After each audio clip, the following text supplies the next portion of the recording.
they are continually posting about China. They've been doing it all year, about the atrocities in China and how the Uyghurs. Yeah. Welcome to Reformgelical, finally back after what feels like weeks. Well, it has been weeks. And we're back on the right time, Thursday. I think last time we did this, it was Wednesday.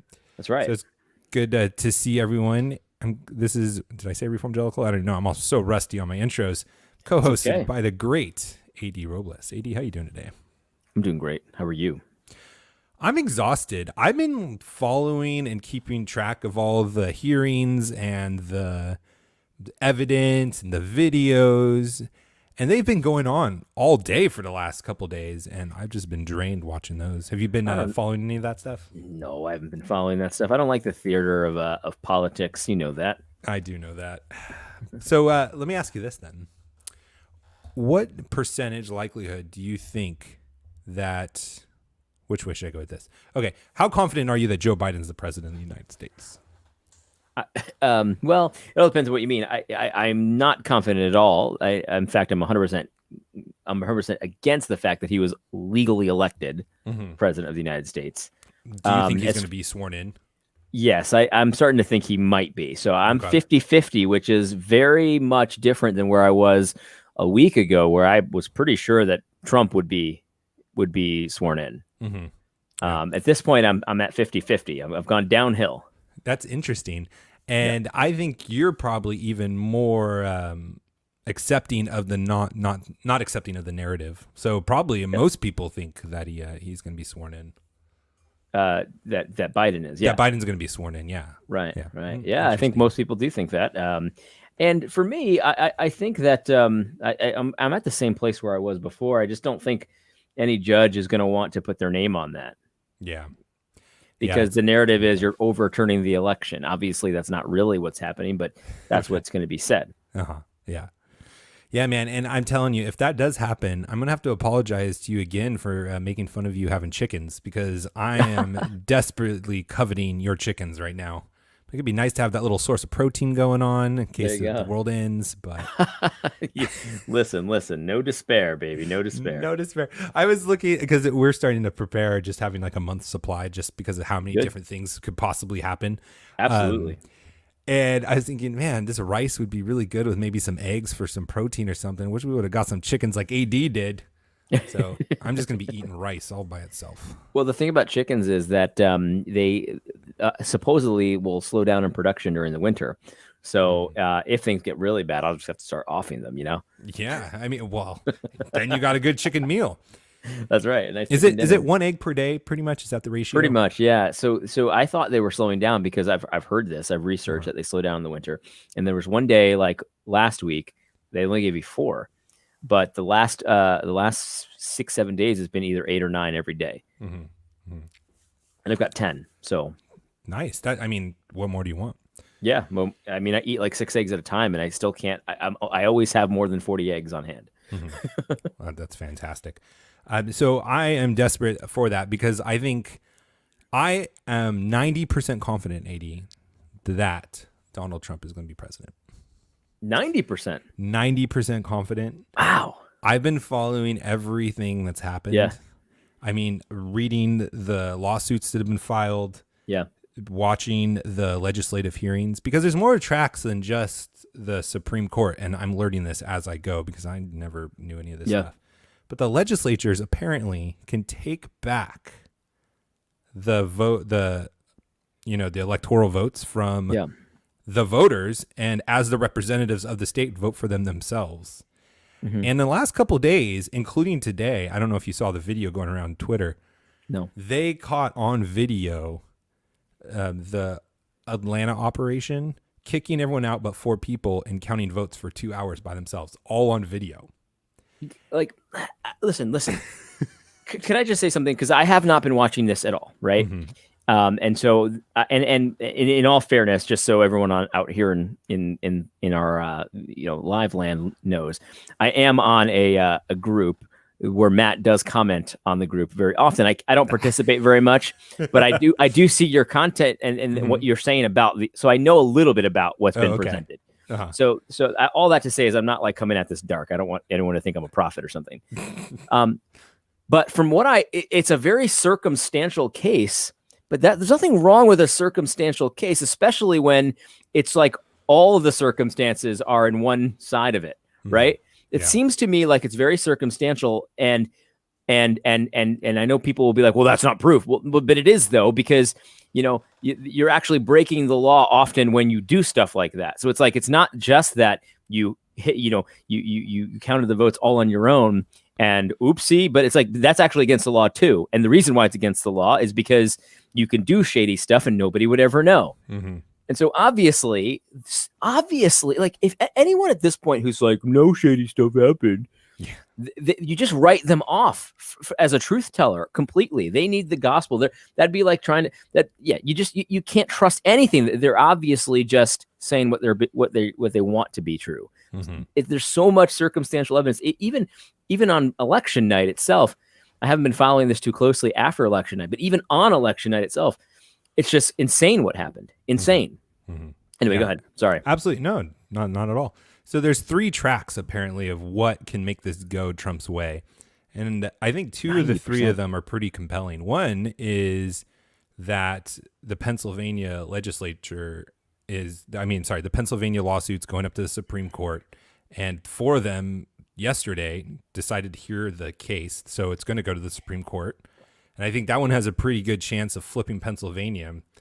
Today, there's that video in Georgia where it was not only the fraud, but there's 2 different things, 2 different reasons why the legislatures would have constitutional authority to take back the legislatures. Is one for the fraud itself, like what we're talking about. Sure, right. But also when the statutes that were set by the legislature wasn't followed. For example, in Georgia, the Secretary of State and the Secretary of State's attorney made a deal with the Democrats about how they're going to accept ballots without certain authentication with IDs and things like that. But it went against the code.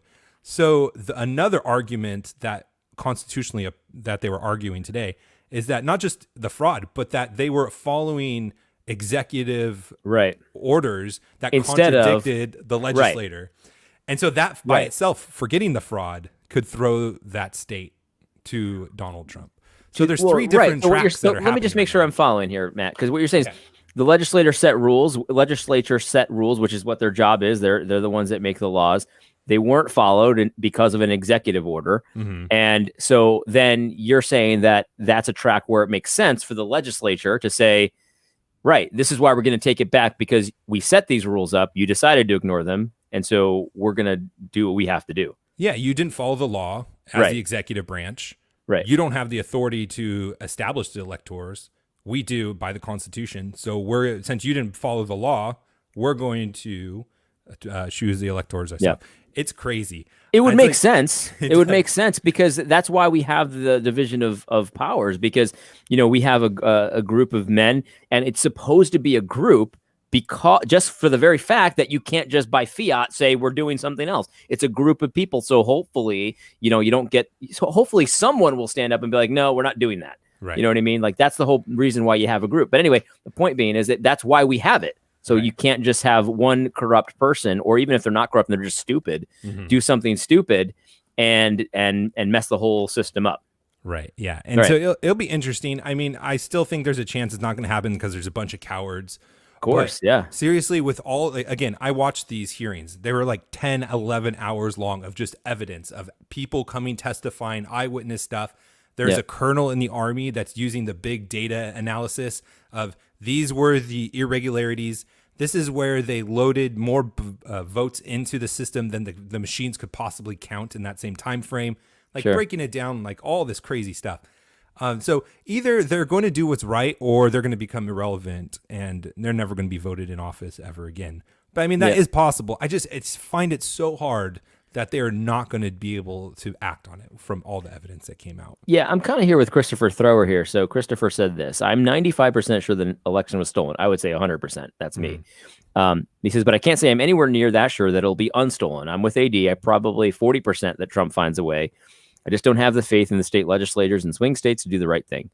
That's a good point, because the idea is that these are swing states, and so even a courageous elector or a legislature wants to be reelected again, and so they're going to do the thing that gets them reelected again. It just out of self-interest, which makes sense in some way. They shouldn't be doing that, but they're gonna. So yeah, and he goes, I don't even really have faith in the SCOTUS to do the right thing. I think we're pretty far gone. Yeah, I agree. I just don't see, listen, it would be a great story for like Amy Coney Barrett to be the deciding vote again. But the thing is, the story is that they'd be overturning the will of the people. Mm-hmm. And it's a very powerful story. And I don't know if they'd be willing to do that. I mean, hopefully they would be. And especially Amy Coney Barrett, and then the most recent one that got treated so shamefully, they would be like, yeah, we're not going to go with the story because we know where that, yeah, exactly, Kavanaugh. Mm-hmm. Like, we know how that story goes. Like, they lied about us the entire time. You're right. So hopefully that would be, but I just don't know. It's just very hard to say. I'm 50-50 right now. It's very hard to say, but I'll say, like, so the Supreme Court did get four people to hear the case in Pennsylvania, which everyone, when the Third Circuit, the 3 judges 3-0 voted it down, dismissed it without any evidence. They didn't submit evidence or anything.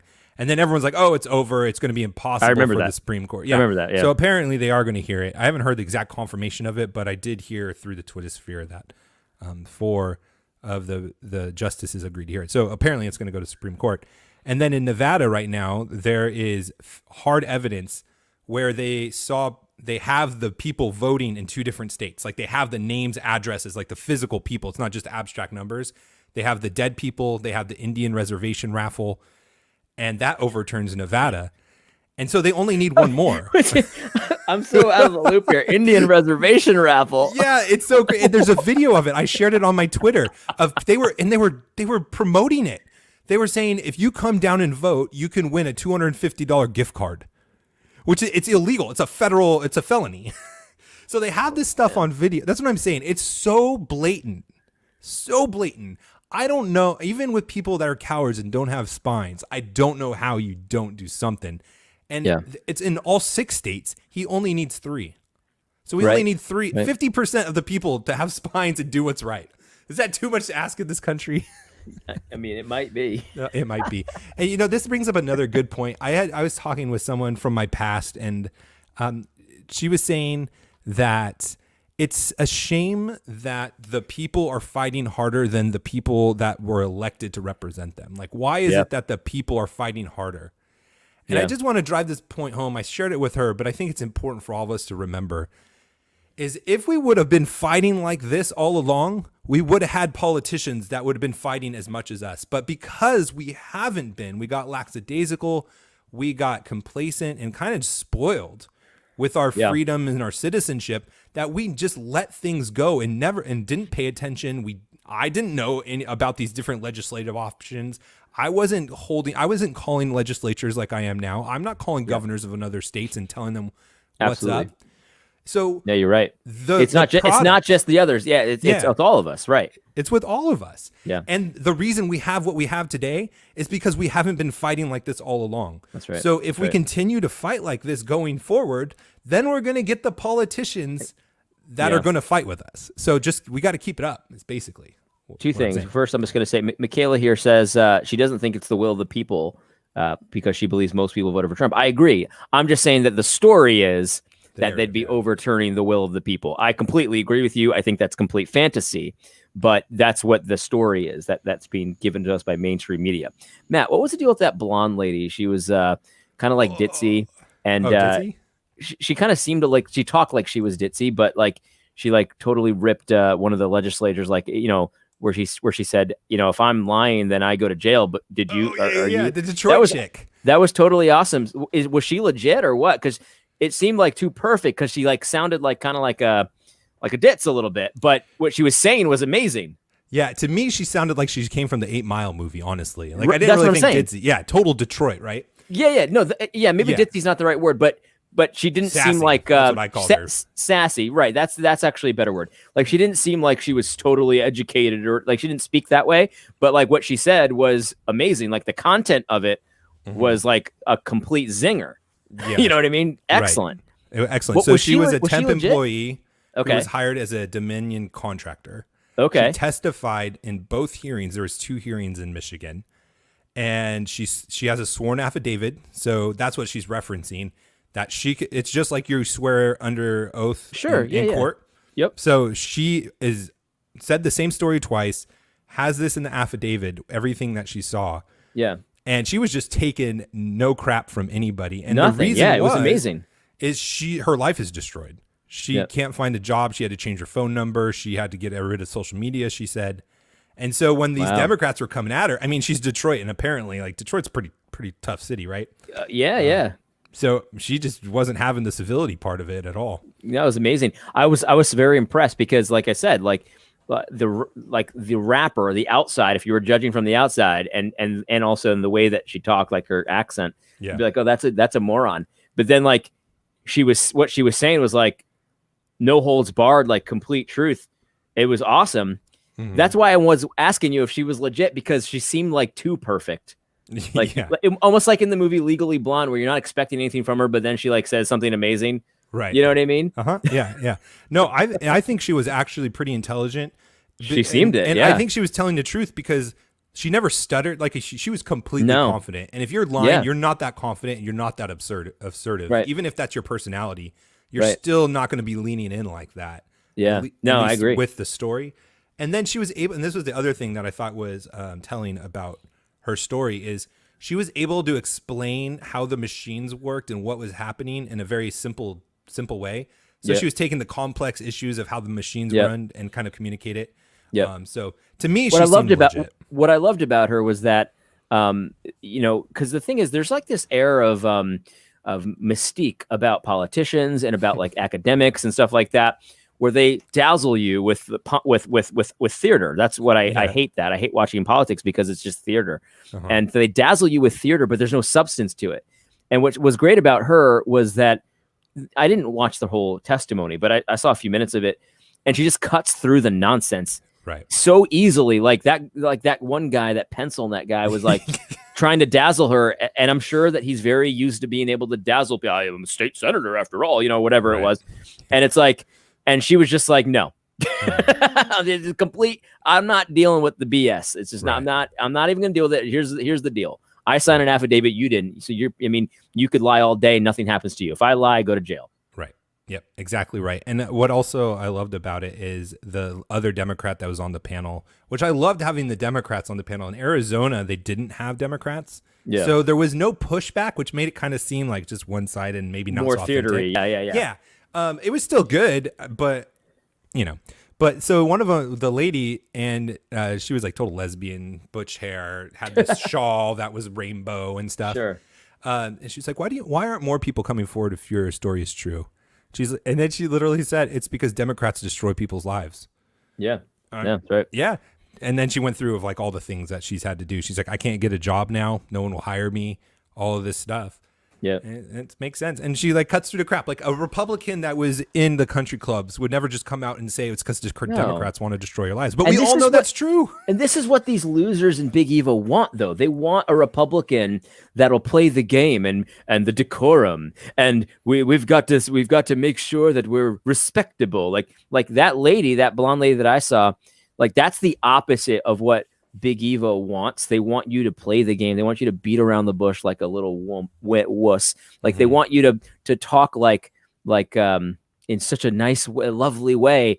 But that's not what this time needs. Right. What we need are people that are just going to be like the kid that said the emperor had no clothes. That's what I liked about that lady. She was like the kid that said the emperor had no clothes. It's just like, I'm not impressed by whatever you are at all. I'm not scared. You do whatever you want to do to me. You know what I mean? Like, here's the truth. That was impressive. That was impressive for everyone. I see people asking, what are we talking about? We're talking about the Michigan.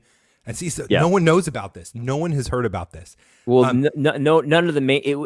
Listen, I knew it was happening because of you. Because, like I said, I'm in a group where we're all talking.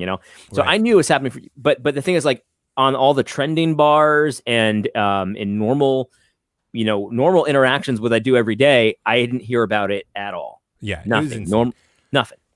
And it's even so funny. This was what was able to happen because of this. is during the Arizona hearing that was happening, where they were laying out all this evidence, Arizona certified their election, saying that there was no fraud as the fraud hearing was happening. Right. And they were able to do that because no one covered it. But so if you guys want to see any of these, if you go to Right Side Broadcasting on YouTube, it's a YouTube channel. I think they're even Christians, but basically they cover all the rallies for Trump. They've covered all of these legislative hearings. They've covered even the case today in court for Nevada, and they just don't cut away from it. So you don't have to worry about, CNN at the last second. Oh, you don't need to hear about this or whatever. So Right Side Broadcasting, that's the YouTube channel. I'm not affiliated in any way, but that's where I listen to everything and don't get it cut off. I highly recommend the Michigan one that we're talking about, especially the second session. Yep. And then the Georgia one today, the second session. The first one was weak sauce. Second one was fantastic. Well, I don't know, man. I mean, listen, I feel like, I'm still in the same place. I was much more confident last week than I am this week. But maybe that's just a function of time, right? So it's like more time passes, and like I realize there's less time to do anything. So maybe that's what it is, because I don't really think, because I haven't really been paying attention, so I don't really think I've been influenced by anything, Mm-hmm. Yeah, it's just just the nature of what is it? The second law of thermodynamics and entropy. Sure. It just naturally kind of burns out and sure, yeah. Almost like you just accept your fate. Yeah, exactly. You know what I mean? But because of this, because there is a group of people like my crazy self who's been paying attention to all this stuff, like we're not going to be able to accept this. If the Joe Biden election or the certification happens and the inauguration happens, we're not going to be able to accept this. And I think there's going to be a lot of hard times coming in the future. I know personally, I'm going to be lobbying for Florida to secede if Biden does end up winning, which is going to throw some tailspins. And I know other states are going to try to do that as well. And then on the flip side, though. I know it's totally racist. It's totally racist. That's the other thing that I loved about these hearings is a lot of them, not a majority of them, but I would say probably like 40% were minorities. Yeah. Ethnic minorities, where the GOP white rich male kind of totally got blown out of the water. Yeah. It was fantastic. But the other thing is what happens when one of these state legislatures do have the balls to do this, and the first state turns, and then the media has to report it, but nobody has even been thinking this was a possibility. The Biden signs have been put into the trash because they thought they won. And then all of a sudden, this one state's going to not give the electors to Joe Biden that they thought won it. Antifa's going to go nuts. Yeah, no, it's no question about it. There's hard times either way. You're right, because once one state does this, it's going to be riots like crazy. And I think it's all by design so that, nobody else follows them. But I think, one of the things that I've noticed in just my 3 years being online is that a small amount of people, that are loud and joyful and direct and aggressive can have a tremendous impact on what happens. You don't need a majority. You just need some people that are really committed. Yep. And it's infectious. And so, and I'm not trying to pat myself in the back because, I'm a small part of the small part. You know what I mean? Like we're a small group and I'm a small part of that small group, So like, it's not that, but the thing is, like, we were talking about the Fight Laugh Feast conference a few weeks ago and stuff. And it's just not a big group of people, but tremendous impact. And I think Big Eva is shaking in their boots. In fact, while we were at the conference, you remember when Lehman was subtweeting us and stuff like that. And these are the major players, right? They're subtweeting, "Oh, you Big Eva," Yeah. They notice this stuff, and they're in for a world of hurt because there's lots of stuff coming that they're not a part of, and it's going to be interesting. It is going to be interesting. So you've probably been following Big Eva more than I have, because I've kind of taken my eye off them for the last couple of weeks. That's right. But to me, from the little I have seen, they've kind of just accepted the inevitable. Joe Biden's going to be president, and kind of doing the middle ground, like, like, what do we deal with? Russell Moore's kind of retweeting things that are happening, not doing anything else. Have we missed anything that is worth noting in the last couple of weeks? That's basically it. That's basically it. No. So there was one thing that caused a little bit of waves. The six heads of the six presidents of the six biggest Southern Baptist seminaries, or maybe the six only but Southern Baptist seminaries, all came out with a joint statement, and they reaffirmed their commitment to the Baptist faith and message. Very impressive. They also, all 6 of them said that critical race theory is incompatible with the Baptist faith and message and with Christianity. No way. That's right. Did they apologize to Tom Askell when they did that? No, because he's a racist. Oh. Right. That's of course not. So they're going to still talk in that way. They're just not going to call it that. Yeah. Of course. So yes, and I'm joking. They didn't actually say that literally, but yeah, but the thing is, like, all the while they're doing this, in the background, of course, they're still doing stuff that is completely in line with critical race theory. For example, I'm not sure that anyone's named him, but Tom Askell is a racist, according to many of these people. The statement on social justice is a racist statement as well. The George Floyd killing was obviously racist. Everybody knows that, and stuff like that. And of course, there's still critical race theorist teachers at Al Mohler Seminary. So, it's just a very interesting little caveat. I think they feel like they had to do something to maintain conservative credibility. Yeah. And so this is like the minimal thing that they could do. And I found it very encouraging, because they would never have made this statement had it not been for the small contingent of troublemakers on social media consistently bringing this up. Yeah. And I'm not talking about the content creators like you and me. I'm talking about everyone that's on Twitter that consistently retweets them and zings them, consistently asks them questions, consistently creates hilarious, funny memes about them. That's who I'm talking about. Like, they hate social media because they have to face a barrage of pushback every single day. And so they had to put this statement out. Yeah. Yeah. That's interesting. I mean, you totally called it. I mean, that's just part of what the shift is to kind of doing that neutral thing, right? That's right. That's right. Yeah. But yeah, so that's the big thing. And then of course you got some pushback to the statement. We had Jamar Tisby that wrote an article that said that the statement that critical race theory is incompatible with the Bible is actually simply a statement affirming whiteness as the most important thing.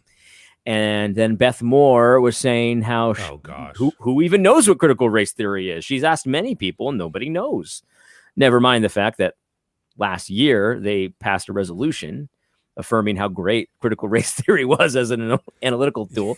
But none of the people that wrote the resolution, apparently, she asks, apparently, I don't know. Doesn't know what it is. She doesn't know. Nobody knows what it is. So but that really sounds like a great analytical tool. We don't really know what it is, but it's really good at what it does. A lot of people were commenting on YouTube, on Facebook, that it kind of sounds like the Democrats, where it's like, we don't know what's in the bill, but you just pass it to find out what's in it. Yeah, right. Yeah, exactly right. Oh my gosh, it's terrible. So another thing that I saw, though, was the Capstone report came out with documents showing that George Soros was doing some investments with the ERLC. Was that this last couple of weeks? That was a couple of weeks ago. I've heard of this many times, and the documents look pretty interesting to me. I have no idea how to forensically analyze that stuff, though. People ask me what I think about it, and I think I always say the same thing. I'm like, I mean, it makes perfect sense, but I don't know. I mean, I don't know how to do that kind of stuff. Yeah, and nor do I. But I do have a conspiracy theory. I'd love to hear it. Yes, I can't wait to hear it. So for a long time, we've been making fun of the ERLC on this show, and I'm sure other people have as well, about how they're adamant about critiquing the persecution of the Muslims in China. And we see all of these comments and posts and articles, and I'm sure there's been some book club shows that Russell Moore's done about it.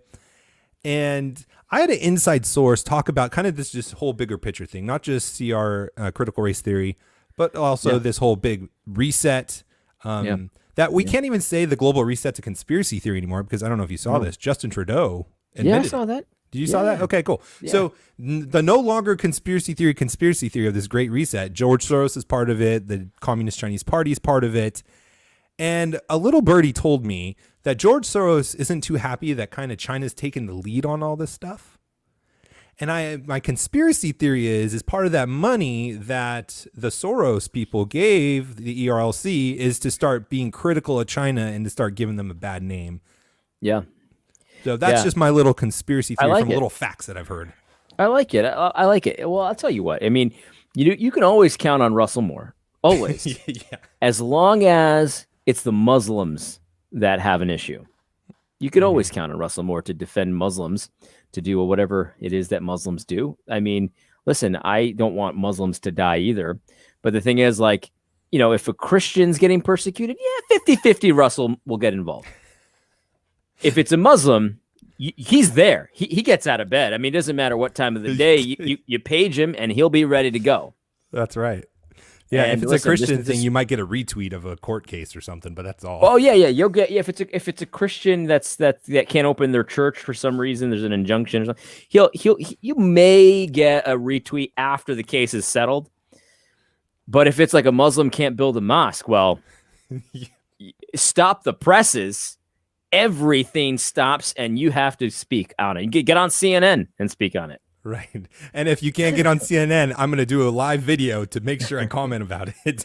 But it's amazing. Like, even people that agree with complete religious freedom, which I'm not one of those people. I don't think that every religion should have religious freedom to do whatever they want. I'm not one of those people. But even if you did have, they've noticed how quickly Russell jumps out of bed for issues that are involving Islam. Mm-hmm. It's weird. It's so weird. I got no theories as to why it is, but it's obviously that's his MO. It's almost like he thinks he's getting supported by thousands of mosques around the country instead of thousands of SBC churches. Oh, maybe he is, depending on where the dollars come from. Who knows? I don't know. Allegedly. Yeah, you got to throw in the allegedly part of it. This is for entertainment purposes only. Yeah, right. Yeah. So, you know, it's sad. So every now and then I just kind of go through his Twitter feed to see if he's done anything significant yet. Still nothing. Still nothing. Still nothing. But someone was... Sorry, go ahead. No, you go ahead. I'll forget this. I was just going to say that someone was framing him in a quote and saying he's the lobbyist for the conservative Christians.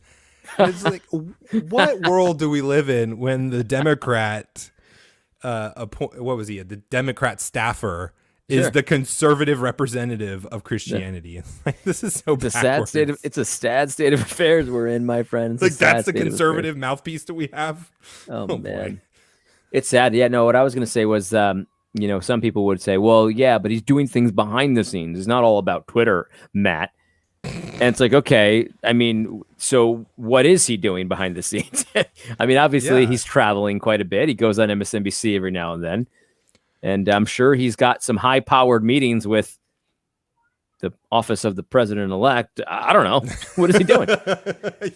Yeah, I'm sure he's met with Joe Biden once or twice already. I'm sure he's had a few cookouts with John Podesta. Allegedly. For entertainment purposes only. But my pushback to that is, but even if he was doing things secretively, his role is to be public. That's right. That's exactly right. So that's not an excuse whatsoever. I mean, yeah, I listen. I used to buy into that stuff. Like, okay, well, you know, maybe they're doing something behind the scenes, but I've had enough of it, because what happens is, like, okay, I'm doing, like, people say this about Al Mohler all the time. You don't know what he's really doing. Okay, but I know what I can see. So even if he's really doing good stuff, he takes it all back with the stuff he does publicly, which is all terrible. So I'm not playing that game. I'm not going to weigh out what's good and what's bad. Like, everything I can see is bad. Right. You know what I mean? What are the actions and the consequences of what he's allowed to happen? Like you said, the social or the critical race theory people in his seminaries, Russell Moore is his prodigal child, Matt Hall. Like, this is the good things that he's doing?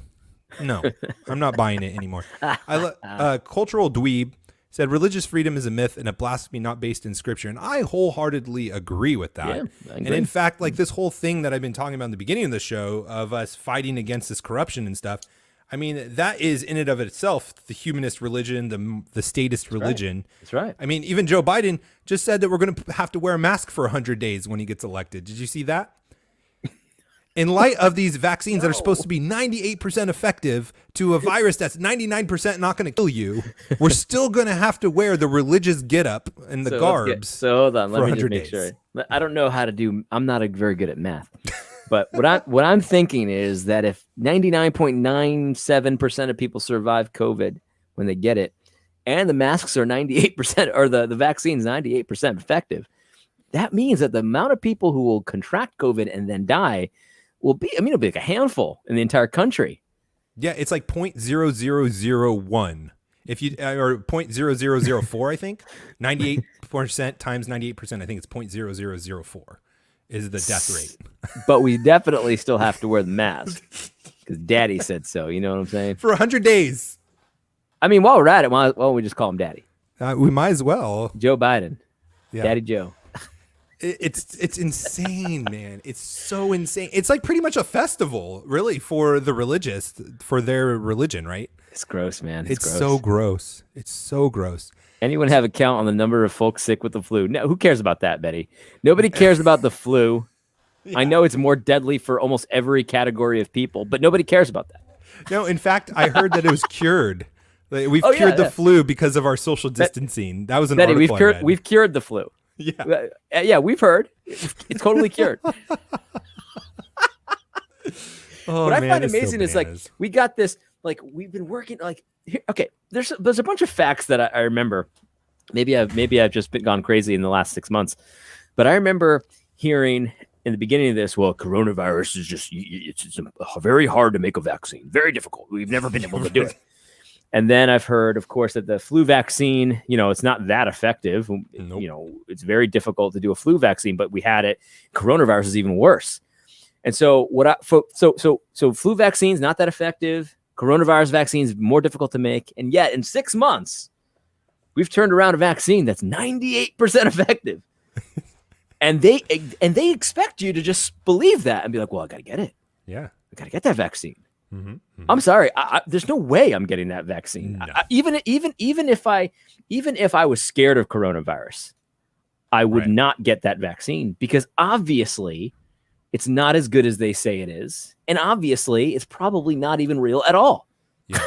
But it's even more outrageous than what we're saying, because it's not just one company figured out how to do a vaccine that's 98% or 96%. It's all top high 98s, right? Or high 95%. Like 95. But it's multiple companies have magically figured out how to make a vaccine within 1 year that are all over 90% effective. Yeah, in 1 year. In one year. But we were told this is very difficult. We can't expect a vaccine for 2 years. Not going to happen. No. Not going to happen. Coronavirus vaccines are notoriously difficult to make. And it's like this whole new vaccine that's never been done before, like related to the RNA of your blood instead of the traditional. So not gonna happen. And I'll tell you right now, I'd rather make out with someone that had coronavirus than get a coronavirus vaccine. For sure. Put it that way, right? Yeah, now. I'd go to a coronavirus party or whatever those are. Like, didn't they do with the measles or the chicken pox? Right. Yeah. We just all cough on each other's faces. Right. I'd rather do that than get the coronavirus vaccine. Yeah. Not that I'm recommending doing it, but I would rather. No, I'm not saying I'm going to go to a corona party. I'm just saying. That's what I say. Like people get mad at me for saying that it's not as bad as everyone said it was. And don't get it twisted. I don't want to get it. Like, I don't want to get sick. I know that flu. I know people. Right. That's what I always say too. It's like I don't want people to get sick and die, and I don't want people to get sick at all. But the thing is, I felt that way about the flu. Like, I don't know what you guys were doing, like making out with toilet bowls during the flu season. But during flu season, I would be careful about what I touch and what I put in my mouth, and I'd wash my hands and stuff. And if someone was coughing up a lung on the bus, because I used to ride the bus to work when I lived in New York. If someone was doing that, I'd be like, what's that flu, man? Get away from me, man. Right. Yeah, for sure. Common sense. But you know what also is funny and just makes this thing all just such even more of a clown show is the data coming out from blood samples and the Red Cross. Did you hear about this? Where they were finding COVID in blood samples that were donated to the Red Cross in December. They were finding the antibodies. Oh, I saw that. And so from what also I've heard from some doctors is to get those antibodies, it takes your body like a while, 30 to 45 days to build those up. So Matt, I remember hearing about this in March that it could have been here in November. Matt, we talked about this in March. I'm confident of this. I remember saying to you, Matt, I'm not a doctor, but I know for sure that this coronavirus was here way before March. In fact, I remember this. We got to find the video because maybe I'm just trying to make myself seem smart. I know for a fact I spoke with my wife about this, but maybe I spoke with this about. Nope, we did. We've talked about it several times. This was probably here in November. Yep. In fact, I think I had it in November. Remember saying that to somebody. Mm-hmm. Yeah. You know what I mean? I remember there was a period where me and my family were sick for like 4 weeks. And we were I remember almost being at the point of tears because my kids were just kept getting sick. And I remember thinking to myself, what are we doing wrong? Like, why are they still sick? You know what I mean? Yeah. And I remember when me and my wife, we were just like so frustrated. And I think we had coronavirus in November. So, you know what I mean? Yeah, I know. And we were even talking about it with the cross politic guys because, who was it? David and Gabe. I think Gabe got it too. On the trip, they had something they've never had before, and they were all making fun of it like they had it. And it's like they probably did. They probably really did. There was thousands of us in this room. But you know what's even funnier though about this whole thing and why it's such a joke is how can we have it in November, maybe December for sure, right, January, February, and there was no panic or crisis of people dying from anything. Right. That's exactly nothing. Right. We were living the exact same way without the masks, without the distancing, without the closings, nothing. And we were all just fine. So what the hell are we doing? It's ridiculous. The TV told us to be terrified, so we got terrified. Mm-hmm. That's all it is, man. I mean, even back during H1N1, I've always said that I've told you guys that I had that in New York. I lived in New York City, and I got the whatever flu. I don't know what they were calling it, swine flu, whatever it was. And I was sick, but I remember that whole situation. Nobody was panicked. Nobody was fearful. Asians were wearing masks because that's what they always do in New York. Right. They wear masks all the time. Yeah. So like they were doing it, but nobody was doing anything different except for like, I don't want to get sick. So if I'm sick, I'm not going to work. I got it. And life went on. And I'm not saying I don't want to wish it on anybody because I know that old people are very susceptible to coronavirus. Flu is actually scarier because everybody's susceptible to it and dying from it if it so decides to take that turn. And it's a very sad thing, and we can all recognize that sickness has happened for the entire existence of humanity. This one's different, but only because we were told to be petrified. Yeah, that's it. That's the only difference, guys. And Matt, you're right. If this was here since November, December, we lived 4 months with this thing running rampant. Yeah, and nobody cared. Nobody cared. It wasn't even, I remember people saying, it was seeming to be a pretty bad flu season, but there was nothing like, man, this flu is starting to really kill more people than normal. I mean, the elderly people are really starting to die, and we don't know why. Why is this flu so? None of that stuff. It was just, we're getting more people having the flu. And then now the flu's disappeared to 98%. It dropped 98% year over year. Right. Like the science, the data would indicate that we have just been played a fool. You guys, we all have to just start accepting the facts in front of us. I'm not a doctor, but I could see, even from what they were telling us, that what they were telling us was not real. And so we have to develop, and I'm talking to myself here because I know that I'm susceptible to this in different ways, where we don't act on what we're told if we know it's fake, because oftentimes, like we'll get into this happens to me. Tell me if this ever happens to you. You go to the grocery store and there's one line that's completely empty, and there's one line with a lot of people in it. And what reality tells you is, oh, cool, I'm gonna get that empty line. But what you think is like, well, there must be something wrong with that line because otherwise other people would be in that line. And so you get in the long line. But really there's nothing wrong with that line. That guy's just waiting for customers. And so like you know that's reality, but you act against it anyway. Mm-hmm. We have to start cultivating that in us, like when we know something's true, we act on that. And so when the government tells you to shut down your business because it's too dangerous, and you know that reality says it's not too dangerous, plus I need to keep my store open to survive. Right. Keep your freaking store open. Yeah. You know what I mean? Yeah. Yeah, I know. It's especially because like these things, well, one, I should just say this, is they've been lying to us about so many things in so many different contexts for so long. There's no reason for us to believe them anymore. I don't know if you were seeing, or the people listening on our podcast or watching live were following the Project Veritas stuff. but he just broke that he's been on the conference calls for CNN for 2 months. That was amazing. So amazing.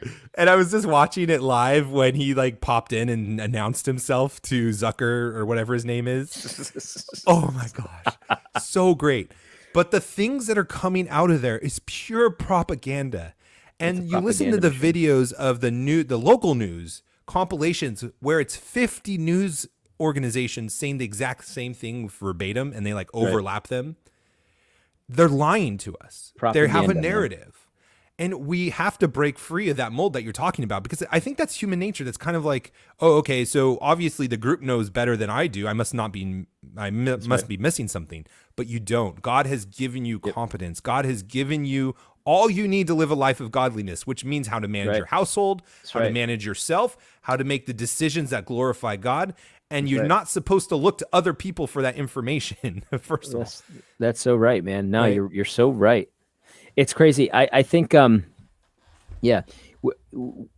there's definitely safety in numbers at times, and so going with the group sometimes can be helpful. But when it's so obviously upside down, when it's so obviously fake, it's not beneficial to buy into that. It's just not. And there's the gaslighting that happens right now is just so unbelievably intense.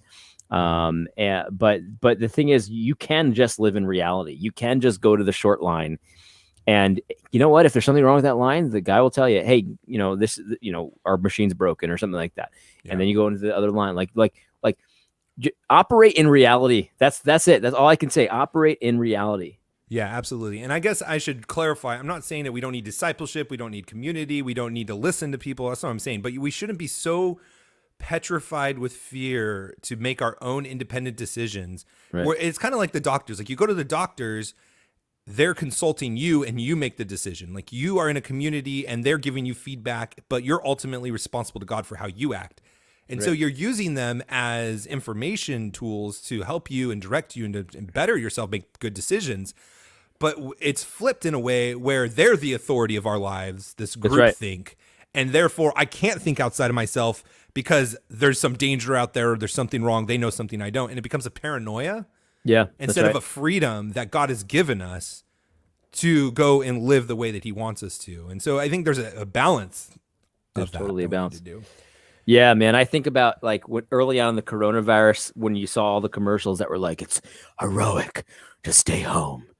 It's the biggest, most heroic thing you can do. And I'm thinking to myself, that's not heroic at all. And so why are they telling me that it's heroic to stay home if I know that that's not heroic? I'm not saying that you shouldn't stay home. I'm just saying I know it's not heroic to stay home. There's nothing heroic about that. So why are they doing that? And so like when someone tells you something that's obviously fake, you got to understand like they have an agenda, and I don't know, you don't have to know what it is, but don't operate in their fantasy. Don't operate in their story, in other words. So when somebody tells you, well, the legislature is going to overturn the election, the will of the people, like we were talking about earlier, like, that's fake. Right. And so you don't have to know exactly why they're telling you that, but just do not accept that story in your own mind. Right. Understand that that's just a story. Right. Absolutely. And because there's consequences with it. It's not just for the principle of it, but there's consequences for living in a false reality, and they're not good. And I was sharing some facts on our, pre-show prep, we call it, where I just send articles like, hey, yeah, we might talk about this. But it was where the 25% of people between 18 and 24 have had elevated suicide thoughts. 75% of mental behavior issues because they've been isolated, not living in community. And there were some other ones where suicide rates have gone up. I'm losing it. I sent it, I thought. Yeah, you did. But it was like more people have died from the results than COVID itself, from the preventative things than the COVID itself. We predicted this. On this show, we predicted this. We knew we don't have to be, guys, you don't have to be experts in everything to know that stuff like this would happen. Of course, more people are going to die from what we've done than the actual virus itself. Because what we've done is actually really dangerous, messing with entire economies, entire segments of the economy. That's actually dangerous. Whereas, getting a cold that kills certain segment of people where we could easily protect just that segment of people. Like it just makes no sense. And it's not hypothetical anymore because we know it was here in December. So December, January, and February, we were living fine with this. And right. And listen, this is sad. Like, I don't want to be flippant about this. When your elderly grandparents, when they die, that's very sad. Okay. When my grandmother died, that was a sad situation. Mm-hmm. But the thing is, like, in December and January and February, we understood that old people get sick and die. Yeah. And it wasn't the sky was falling. It was sad in its own way, but it was sad in a natural way. Right. But then the TV guy said, but if they die of COVID, it's the end of the world. You killed them. You killed them if they die of COVID. Mm-hmm. And it's like, that's a lie. And I knew that was a lie then. And so I didn't know why they were telling me that lie, but I knew that I can't operate in that fantasy story. Yeah. And so I knew enough to know that that was a fantasy. And it turned out that the statistics, justified what I was saying. Mm-hmm. I didn't know at the time that the statistics would come out this way, but I knew that that was a lie. Right. And so it's still a lie, by the way, guys, when people start, because people are still pushing this thing where it's like, well, I hope you enjoyed your meal. You just killed everybody in the room. It's like, that's still a lie. I still don't operate in that reality. And I know that the statistics will bear that out. Right. And I bring this up, not because I like being all super negative, but something that I've been really trying to push with my 2-year-old and my family as a whole, even myself, my wife, is that we have an obligation, especially as parents, to defend our kids from this.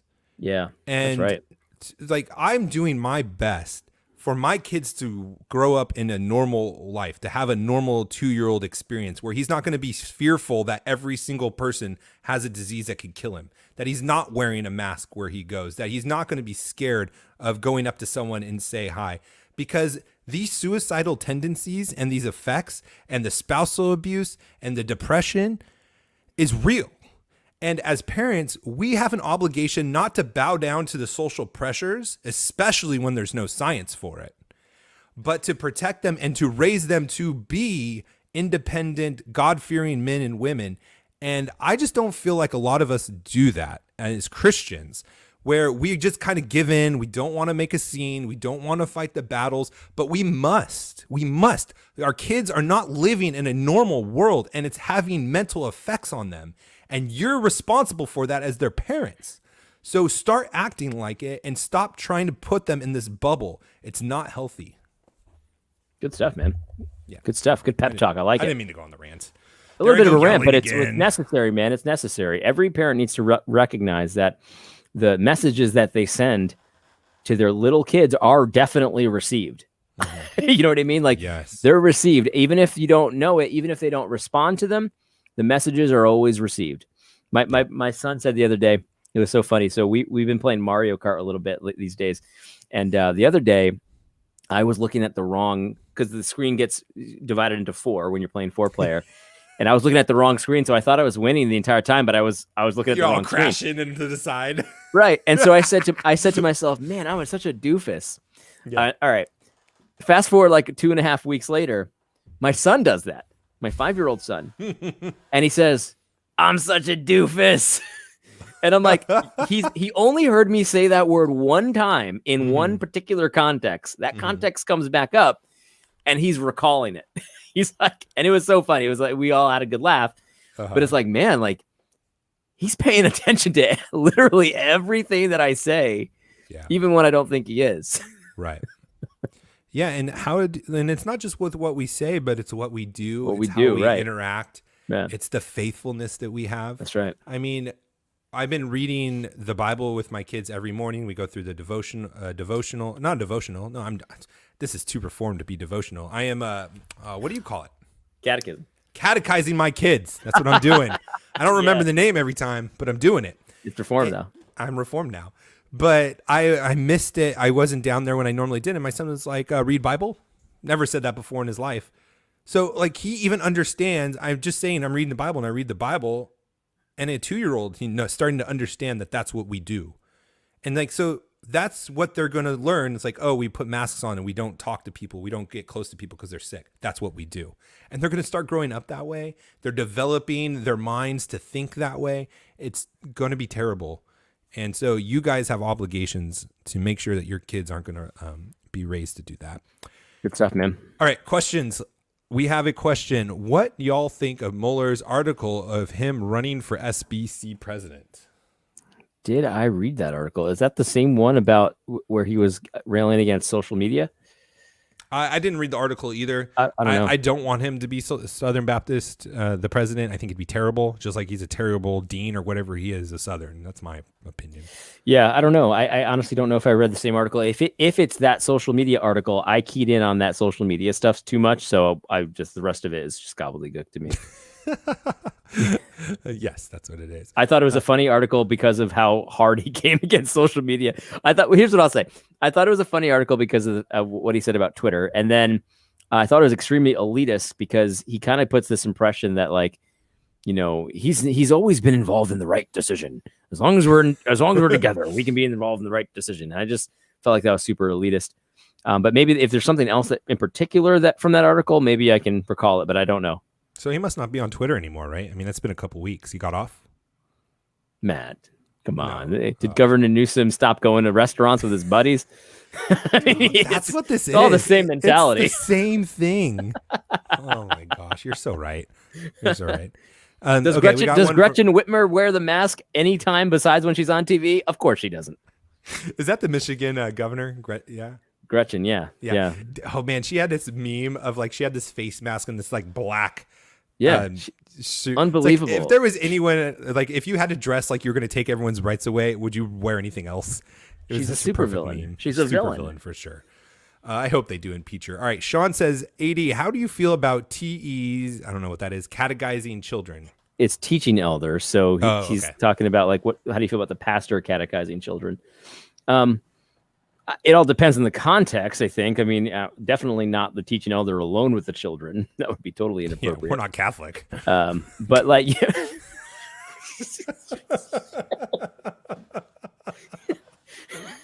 too soon.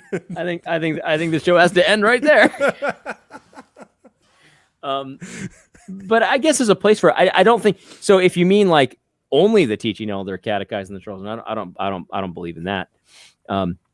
But I don't have a problem with it in the right context. You know, I think some churches will have like a children's church sort of, but it's like in with everybody else where the pastor will go over a catechism question in the service as part of like a question response type thing. I don't really have a problem with that. But I don't really know exactly what you mean. So it all depends. Yeah, man. Coming from the evangelical side of things, with people having kids' church, now that I'm in the Reformed circles, I look back at that and I'm like, man, that's so weird. It's a little weird, right? Not having your kids with you. Yeah, it's a little weird. I agree. Yeah, it's really weird. But I would say this, though, in a way, like, the teaching elder is catechizing all of us as a family in some degree, right? We're going through, especially if you're in a liturgic service, like, that's catechizing, I would think. I'm considering it catechism to me. I'm going through a process, reading through the confession, those kinds of things. Yeah. I think Sean's being like, I think he's saying, like, more in a formal way. Oh, like, it's a specific part. They like you have time, like 5 minutes to do some catechism. Yeah, I think that's what he means. It all depends. I mean, it's possible. I do know pastors that do that. I don't have a problem with it. There's one Presbyterian church in South Carolina that I remember he did that specifically. And I didn't have a problem with that. I thought that was kind of cool. But it's definitely not only their job. So the parents should be catechizing their children as well. Yeah, for sure. The spheres of authority apply. Parents are over their kids. Edward Pragg. That was bad, guys. Yeah. But that was Matt. Matt was the one who said that. I just laughed about it. It's been a couple weeks. I had to make up some ground. That's what it was. All right, guys. I think we're going to... Robert McCurley. I don't know who that is. All right. So thank you, everyone, for joining us live. The questions were great. Thank you for everyone coming back. I mean, 50 people watching after a week break. That's fantastic. Catch our show on podcasts on Friday on YouTube. And we'll talk to you next Thursday, 7:30 p.m. Eastern Time. God bless. God bless. End now. Good stuff.